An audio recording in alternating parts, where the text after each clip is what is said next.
Why aren't midlife crises happening in your 20s? Why? Because you're doing one or two things.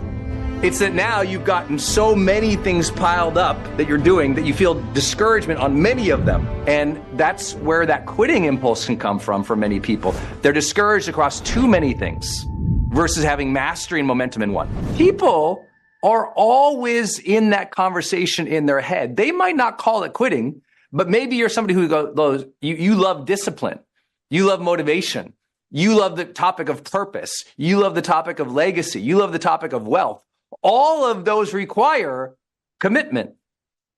And if you're going to have a conversation about commitment, consistency, discipline, and winning, you can't have the conversation without also addressing the fact that people want to bail. People don't want to work. People don't want to try. People want to try other things.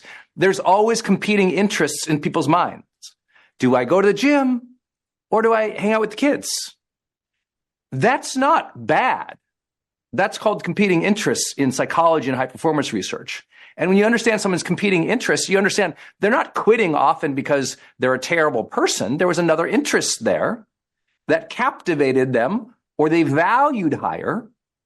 And so all we have to do is understand your decision-making framework of whether or not you're going to stay consistent, stay disciplined, and be on the path to that compounding action that becomes winning, or there's something else that pulls you. And we just have to understand what else pulls you. If it's fear, negativity, discouragement, upset, uncertainty, that's not the one you want to pull you off path, because that's just lacking emotional regulation. And what I would suggest is let's stop using the conversation in our head of it being so binary of, is it quit or not quit? Instead, the reframe is it repair and improve? Or is it pause? And most people, when they see that, it's like, oh, well, I don't know. I don't know if I can repair or improve this, but that should be the first question. Where are you now? What's your story now? What's your circumstances now? What outcomes are you going to go build now? What's the process you're going to build in your life that is a repair? It's an improvement. It's an innovation to the way that you do things, that you're actually going to double down on your social connections now. Most often, you need to question how you do things, not if the thing should be done. You know, for all the parents in the room, right? You've had this conversation in your head every week when they turn teenagers, right? Should I have been a parent? Should I quit being a parent? No. You got to learn a new way. You got to adjust your approach. You got to make a different type of connection. They're of a different age. There's a different time. And so it's about repair and improvement. A lot of people just need a better process. When you get a better process, the outcomes get better. But most people, it's not if they should be doing the thing. It's the way they are doing the thing is bumming them out, burning them out, wiping them out. And they're seeing other people doing other ways in other industries and like, well, that industry must be easier because the grass is greener. Like we tell ourselves all these stories. It's greener over there. The problem is we carry ourselves over there and our own bad thinking and our biases and our poor processes. So the first thing I always tell people, you're thinking about quitting? I can hear that. What I would love first is I would love for you to optimize the hell out of what you're doing for 6 months. If you're a real business owner, you're a real entrepreneur, let me show it. Optimize everything.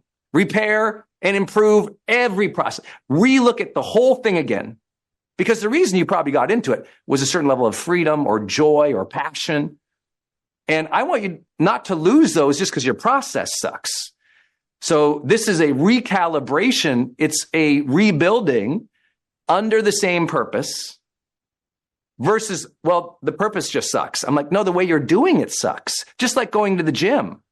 You know, the way I go to the gym could be infinitely optimized better. I show up, I'm like, I kind of like the Smith machine. I really like that leg machine over there. You know, I definitely like that bike, but I hate that thing over there. And I kind of wander around like an idiot. There's no programming, right? Any of you who work out super great, you could give me a program, I'd get better results. And I wouldn't say, this gym sucks. But that's what people do. The gym sucks. No, your programming sucks. I'm going to guess where many of you are. You got a lot of choices. So here's what happens in the success journey and where this freedom dilemma comes in. So when you first started out, maybe you're younger or you're beginning. It was kind of like the beginning of something, and your optionality was actually quite low. You didn't really know, like you just chose one thing. You worked that thing. You like kind of obsessed about learning about the thing. You probably took some courses, some classes, some certifications, your licensing. You did all this stuff to learn about the thing. Then you got in motion on the thing. You got skill on the thing. That skill became some success, became mastery, became a certain level of success and financial freedom that was your expectation. So you got some financial freedom. Awesome. Everyone wants that. Everyone deserves that. You got that financial freedom. And there you are now. As you get financial freedom and years go by, a year, a good season, an unbelievable economic decade of growth. And what happens, you got the freedom and you're doing it, but it's a little easier and it's a little better. And at some point you're kind of like, okay, I kind of got this. It's working. And here's what you do. Now you have the freedom. And even if you do quit, or if you want to pursue other things at the same time, so either you quit or you do other things at the same time, people expect that new success to start right there. But the truth is they got to start all the way down the slide again. The slide is always there. And now you got to go down the slide. You got to learn about the things, develop some momentum, develop some skill, develop some success, develop some mastery, and then have the freedom of the thing kind of running and doing well. The problem is people fool themselves when they get some financial success and it goes to their head. They get hubris about it. They think they can take on 7 other things. So they take on 7 other things, and those 7 other things, it's down the slide. They got to learn about it, master it, figure it out, get some momentum, get some skill, get some success, then achievement, success. And the issue is many people who have a sense of freedom in their lives, it's not that they're not working hard. It's that they're working dispersed. So now they're investing in 5 different companies when they used to just build one. Now they are investing in 12 different things they're trying to learn and master and do. Now they're an agent, but they're also doing everything else around it. And so that focused action that led to the first build up the slide is no longer there. It's not a lack of hard work. Because if they got to the financial part the first time, the hard work's in the gut. They got it. The grit's there. It's now that they're dispersed. And guess what? The more dispersed you are in your focus, the more your surface area, meaning opportunities for discouragement, happen. And now you used to do one thing.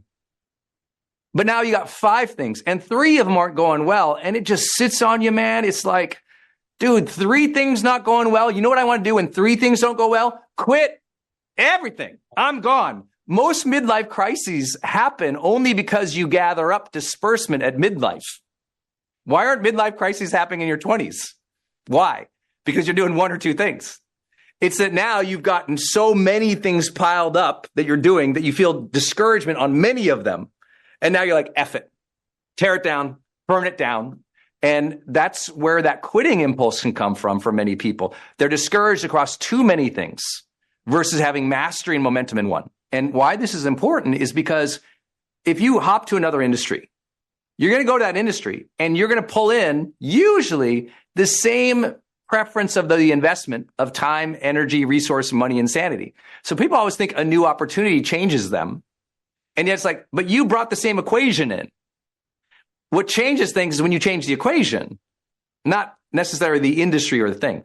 I'm working with a billionaire right now. This person, keeping confidence, is really struggling with their marriage. And they are in this place where, the last couple of years has not been good. And they're very disheartened by it. They've had a lot of conflict, a lot of challenge. They also had some financial big swings. And so they're in this place of going, I don't think we can do this anymore. And as I talked to them about the last 2 years, what became very clear is they just didn't put any time in them the last 2 years. Their investment of their time with each other was kind of non-existent. And so other things just festered and other things became frustrating.